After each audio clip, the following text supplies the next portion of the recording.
Maayong hapon na kaninyong tanan. Ani na subyota kini ang inyong tanatong programa sa TV Apolia Punto Argumento gipanguluhan o gipangunahan sa Lay Catholic College International Sir Argesano. Uban ko ninyo sa kadali lang nga panahon aron na panagisgot sa mga butang nga may kalambigitan sa atong pagtuong Katolika. Balik na punta. Kaya nindot ni nga naatay daghan nga reaksyonan nga mga puntos sa ato ang mga higala nga mga dili Katoliko kay the more ta maghatag reaksyon the more pud ka nga daghang tag makatunan. So sa dili pa ko mapadayon na magpasalamat una ko sa mga igsoon natong mga Katoliko ang kanang nagatabad nagasuporta sa programa pinagyan nila Sir Ronald Escalier and family, Sir Romeo Inodio, Sir Robert Avila, Sir Michael Roger Uy, Sir Rene Kiblat, Sir Dino Sibilias, Sir Emmanuel Papas, Sir Topi Galyemet, Sir Mamber de la Pera, Sir Jeff Atienza, Sir Henriito Tubil, Sir Jerry Alacre, Sir Rain Mamsheng Hernani, Sir Joe Belasia, Sir Jopet Amorte, Sir Rebel Siliacay, Sir King Baez, Sir Rizal Limen, Sir Millones, Sir Edmundo Esteban, Sir Raymond Bunhayag, ug sa tanan nga mga Katoliko nagkataban nagasuporta sa programa, pagkahuman wala nagapalitok sa ilang mga pangalan daghan-daghang kayong salamat tungod sa inyong tabang, tungod sa inyong suporta kini nga atong program, ana gihapon din sa social media. Until now nagkinahanglan gihapon kita og tabang og suporta sa atong programa kay lagi wala mi mahimo dinhi mga sir ug mga ma'am kung walang inyong tabang ug inyong suporta. Sa gustong mo tabang, sa gustong mo suporta, pwede ninyong ipadala yung tabang suporta pinagos mga account numbers kana ako sa mga screens kung nagadagan nga information o pwede sab mo mag-message sa atong page ko nga via remittance ang inyong pagpadala. Daghan kaayo nga salamat. And yun, ayaw mo kalimot po sa pag-lecture, follow sa to ang mga page, RJ Roland the Second TV, Palapunto Argumento, Kuya Apollo page, and RJ's Vlog 2022. Kung pwede sa mo mag-send din na og Facebook sa. So, sa to mga channels, sa wala pa nakapag-subscribe, i-click lang ninyo ang button na subscribe, then kung pwede, butangan nyo i-click ninyo ang all for all notification. Yun. And ato ang mga channels, RJ Sandra Second TV, Dalay Catholic College and International Official, RJ Sandra Second TV, Kuya Apollo TV, and Barrio Kawayan Religious Forum. Ug pwede sa mo mag-send din na og super sticker, super chat sa na super thanks. And yun, magtubag na pud ko sa atong mga higala nga mga dili Katoliko na dugay naman gud nga mga videos gisend sa ko pero karon na pud na ko ni na download and ako ang gipang recall tong mga nag-send sa ko og message ba nya pagkahuman na kana bitaw nga karon pa nako gipang download ang ilang mga videos kay nga sir kung pwede ba reaksyonan nimo ni sir kay nindot man gud tagaan og reaction kay again mas the more ta makakat-on kung makabalo punta sa pagtuo sa mga dili Katoliko niya. Ikaw tira to sa pagtuong Katoliko. Okay, sige atong sugdan pinagka sa pagpaminaw ni nga atong higala.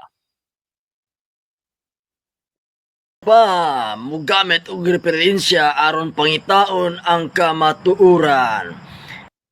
Mura man og kuan, mura man og si Gas Olmigas.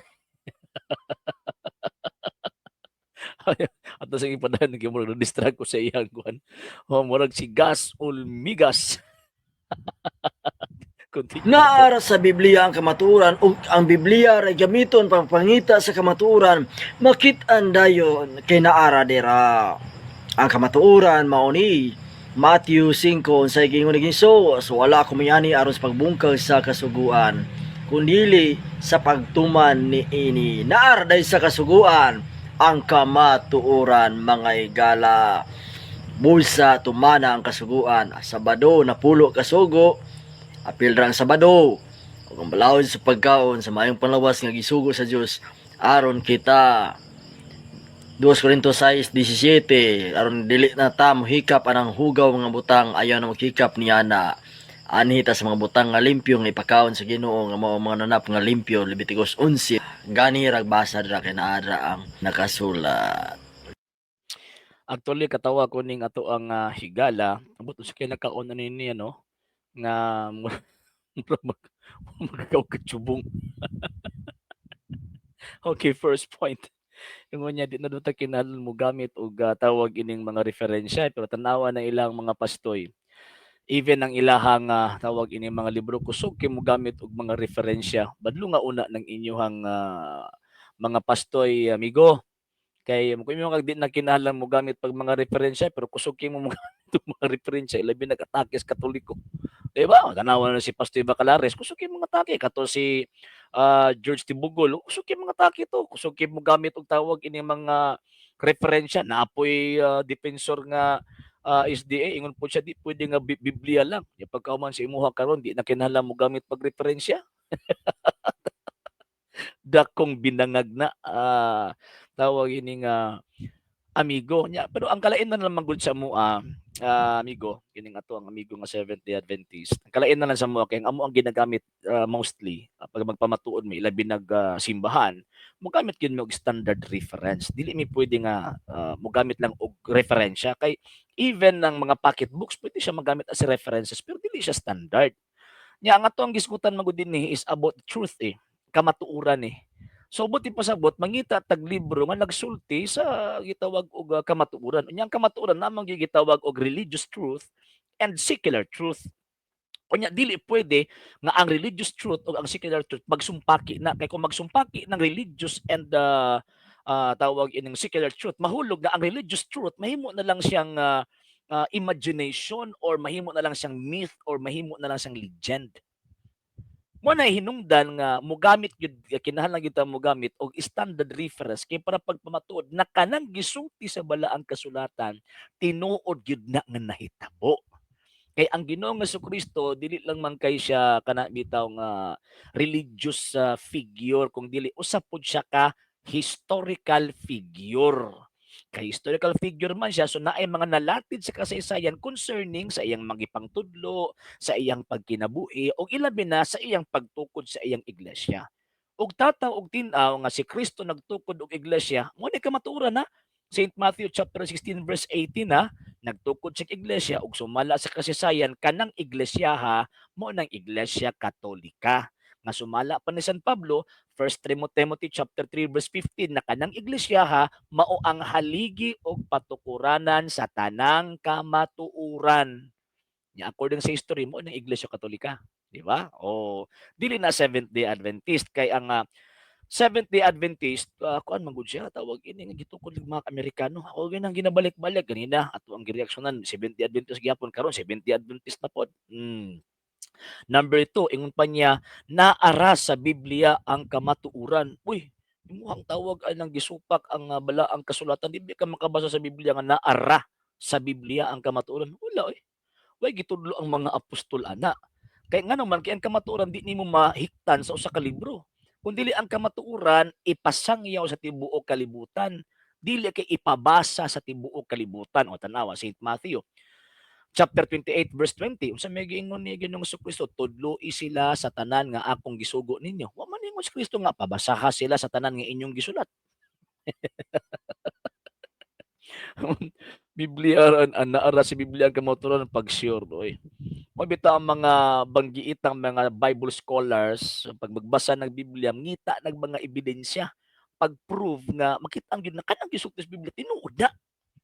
Ug wala pa yung mga banggiitang mga scholars nga tutok lang sila diha lang sa Biblia lang di na mo agtulain pa mga sources for example mga standard reference sila diha kita mo ni mga bright boy sa gitawag og Biblia nya kini mga butik-butik tanan sa Biblia unsa man taon oy ingon na galing balag kasutan dili ang tanan nasulat pag man imnon yung hala sige nasulat na tanan naadal niya tanan binuang man ang inyo oy.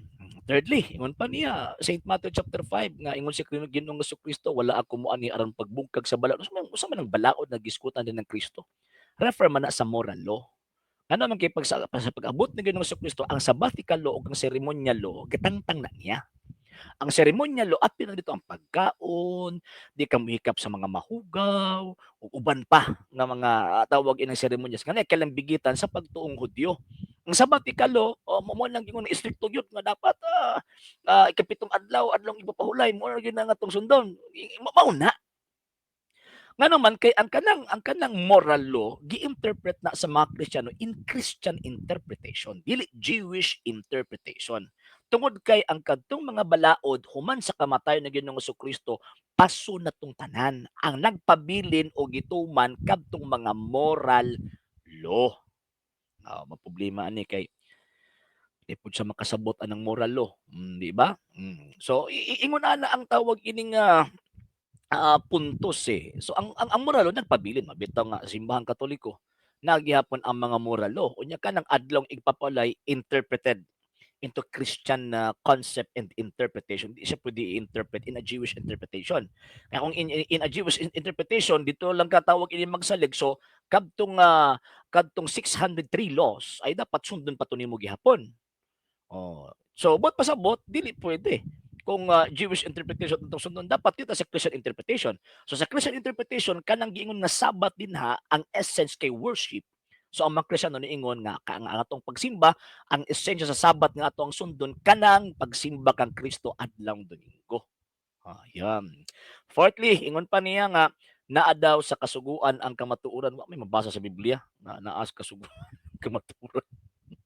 Siguro sa Old Testament, pero pag abot ni Ganoong si Kristo, ingon pa San Pablo, na Galacia kapitulo 3, bersikulo 11, busa klaro kayo nga walay tao nga isipon sa Dios nga matarong pinaagi sa balaod ug makasuguan kay ang kasulatan nag-ingon ang giisip sa Dios nga matarong mabuhi pinaagi sa pagtuo, dili mabuhi pinaagi sa balaod ug kasuguan. So dili pwede nga maghari ang kasuguan nato o ngano man kung maghari ang kasuguan nato muro na tagrobot, mo bitaw kinahanglan ang pagtuo. O kanang giingon nga mga kasuguan din na mo na mga kalagdaan sa mga Hudyo kaniadto, even ang ilahang mga tawag ining mga subsequent laws nga kung diin dito naga-based sa Ten Commandments, abolish tanan. Ngano man kay naa ni bag-ong pari. Kung ang pari gani ilisan pud usab ang mga balaod. So ang gipabili ni Ginoong Kristo katong moral law. Unsa may moral law sa gitawag unsay moral sa Sabat? Moral law sa Sabat. Ang moral law sa Sabat kanang worship day. So syempre kay worship day man so ang adlaw sa mga Kristiyano nagsisimba adlaw nga gitawag og Domingo dili adlaw nga Sabado kay itong adlaw nga Sabado para man to sa mga Kristiyano. So kanang ingon ninyo nga ang balaod moon lang kamatuoran inyo ra nang damgura na ninyo. Damgura na ninyo labi na gihilabtan pag yun ninyo ang balaod sa pagkaon ni nakamikap kay hugaw na kini pa nga tawag ini nga uban pa mga balaod na gisunod sa mga Diyo. Wala man as 10 commandments. Wala man as 10 commandments. Kung mosunod mo anang balaod mahitungod sa pagkaon, nganong kanaraman na inyo ang gisunod?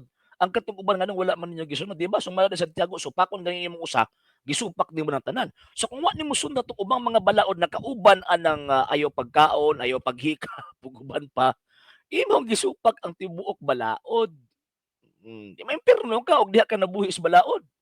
Di ba? Kung diha ka na, ang imong unahuna nahingpit ka pinaagi ni anang maong balod, maimpirno kag yun. Gano man, tungod sa hinungdan nga, wa man nimo gisunod ang ubang mga sugo.